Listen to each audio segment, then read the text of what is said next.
Welcome back, piggies, to another episode of the Pigskin Pals podcast with your hosts, Dane and AJ. Today, I was waiting for the Riverside FM. We've got week 1. It's finally here. It's the day before the Cowboys and Eagles game. I'm pumped. It's going to be sick. We got our DFS lineups. We got our picks for the week in both redraft and dynasty. I'm pumped. Dane, are you pumped? I'm pumped, and we have our DFS lineups, which is the most exciting thing we do on this show.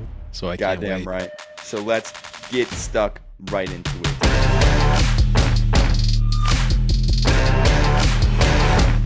No results to look at, obviously, like we normally do, because it's week 1. So let's get right into the lineups. Dane, what you got at quarterback? Let's pop over to your quarterback first. Ooh, Baker Mayfield.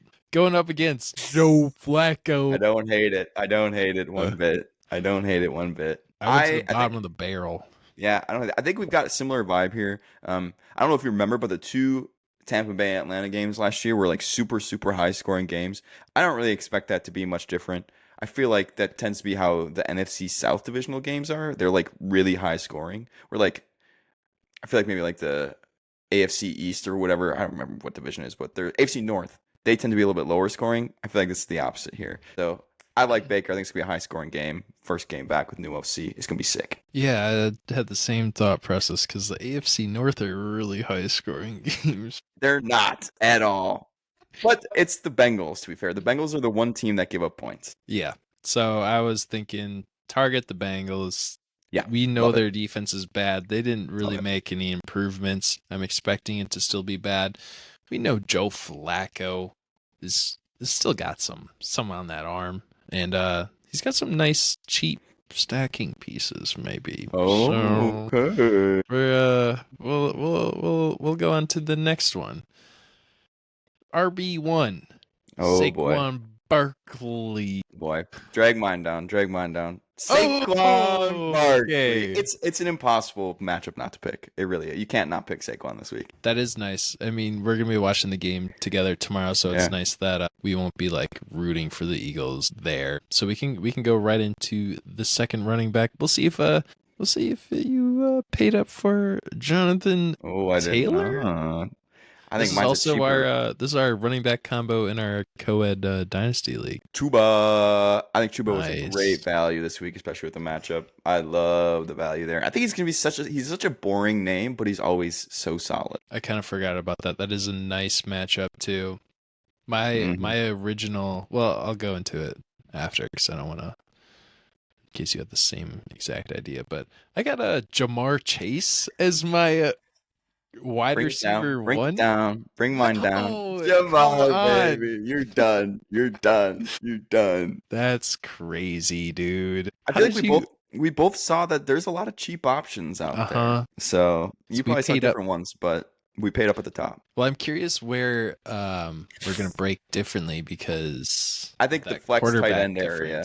Yeah. Oh, I'm sure. Yeah, receiver. All right. So wide receiver 2. I went with Matthew Golden. Just was hyping him up earlier on below 5,000 for a wide receiver. That's pretty nice. Feels pretty crazy, and I think this is going to be a pretty high scoring game too of the Green Bay and the I can see that for sure. Lions. Ooh, I'm going Rook as well, baby. I'm a little bit cheaper even, and I got the stack here, and what I believe will be a high scoring matchup. He's the wide receiver 2. He's going to show out this week. I'm calling a 30-plus yard touchdown this week for Emeka Egbuka. He's getting one. It's going to be sick. I wonder if you have Drake London in your lineup, because I went with a single stack. No, I didn't do anything like that. J-Mo William, he's going to be my little spark plug this week. His picture's crazy, bro. Yeah, it looks like a yearbook photo, honestly, or something like that. But excited with that. I mean, if it is a high-scoring game, it should be a little shootout. So there's a ton of weapons in this game, and they were one of the cheaper ones. I don't remember what I have here. That's right, Georgie. Picky, baby. Yeah, he's honestly not too expensive for... I know it's a tougher matchup on paper, but this is going to be a shootout game. Like, Saquon's going to run for 160 and 2 touchdowns. Dak's going to have 303. It's going to be a shootout, I think. So I like having a little bit of Pickens action in there. That is nice. I mean, looking at my lineup right now, I kind of wish I didn't go cheap anywhere, and I wish I didn't go expensive anywhere, because I feel like everyone in like that K range right now is just an insane value. Yeah, like, for sure. This might be the cheapest that you'll ever see Golden, Jameson Williams, and George Pickens, and Mbuka. Like, yeah. like, damn. It's week 1 of DFS, man. It's going to be, we have no clue what to expect. So all the young guys are going to be low. Yep. So my tight end, here's where my stack comes in. I got a 3-way stack with Jamar Chase, Joe Flacco, and David Njoku. I like that. I went way cheaper here. I went with my boy Chig. I'm not too excited about it. He was really, really cheap. I think he's going to be a nice safety blanket for Cam to start it off. He can make a big play too, so it's a dart throw at a cheap tight end. I don't really have too much to say about it. I was just thinking, like, that feels like a really good play where he might be the only producer on the offense if the Broncos are just locking him up. Damn, I like that a lot. I like your lineup so far. Thank you. My last flex player, I feel like I don't remember who it is. Mine's kind of gross. I went with Ricky Pearsall. Yeah, crazy value at 4,500. Wide receiver 1 for the team, week 1. I don't know. That's all I kind of have to say. This guy's cheap, and I like it, and I'm sticking with my guns. We got boo, boo, boo, boo. I don't care about that depth chart 4 shit. We saw today in practice, he was running second behind Eckler and everything. I think that unofficial depth chart stuff is just like whack, and it's not really super accurate. Load of baloney. Yeah, so I could see him being a total bust this week for sure, but I felt like 4,000, especially because it seems like I paid up for a defense. I don't remember what defense I took, but at this point, it seems like I paid up for a defense. So, I think it's good value. Let's reveal that D. Oh, Steelers. I don't know if that's paid up. I don't think it's paying up all the way, but for a defense, that's fairly expensive, I feel like. Maybe that's wrong, but I think that's a great matchup. The Jets, I think, are going to be good this year, but the Steelers defense is still the Steelers defense. They really got a lot of good people in their secondary now. They've locked that down. They still got TJ Watts. They're going to be a tough defense to play against every time you play them. I got the defense that I'm trying to stream everywhere week 1. They're at home, always have had a solid defense, and they're playing against basically a first-year quarterback, the Bear. Okay. Yeah, see, like that's a big 900-point swing right there, like 900 mones. So man, I see that. I feel like this is going to come down to our quarterbacks, and I think it will probably. Yeah, but I don't know. I could see Pearsall just putting on an absolute clinic on Bill here in the flex position.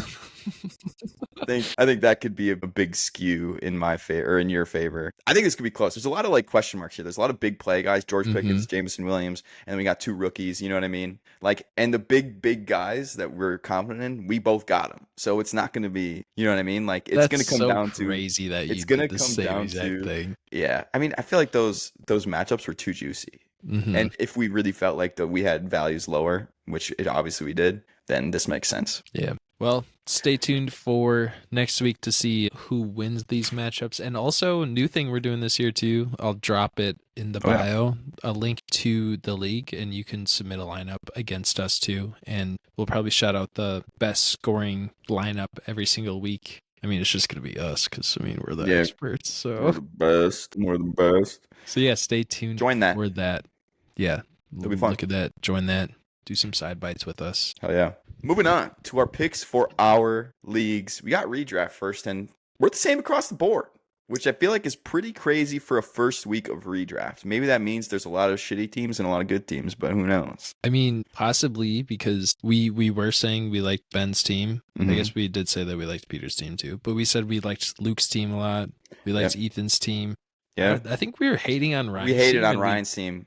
Both selected Ryan. So here's what got me is I was hating on it because of the running backs. Jerome Ford getting that RB1, getting that start in a nice matchup this week makes that team look really strong, I think. Getting that strong RB2 right there because of the matchup, because he is that starting running back. So I think that kind of swayed me a little bit because the rest of his team is pretty solid. It was just that running back room that really was kind of shiced. So I think that's what swung me that way. I think the other thing too is he's got Jamar Chase, who obviously we're kind of high on. Yep. And then I think the other thing that stood out to me too was Riley's playing Calvin Ridley, who's going up against the Denver defense, who I'm a little wishy-washy on. Tyreek Hill, we don't really know what his temperature temperature More gauge question is going marks to be there. at yet. And yeah, I don't know.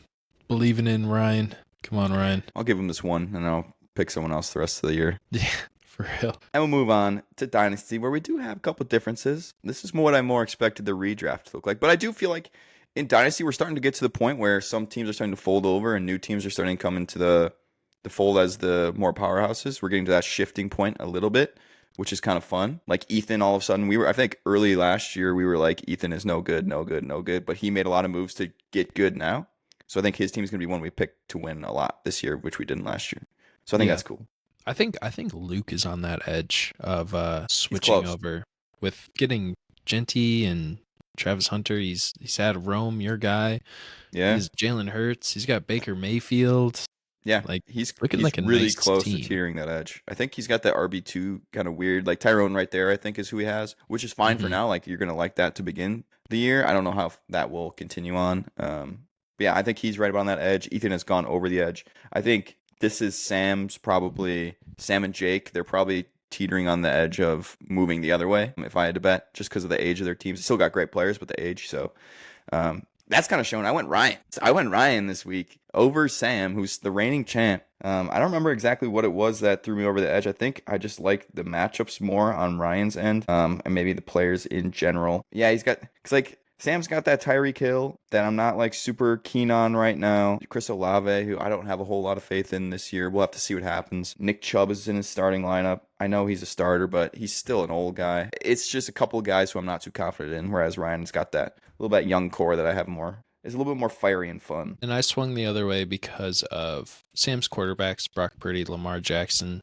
seem a lot more stable than Caleb Williams and Drake May. And then sleeper pick, I'm surprised I didn't shove him in my DFS lineup, but James Conner going up against the Saints this week feels like a great matchup. Yeah, that's true. I haven't been picking James Conner like anywhere at all. Like, I don't know.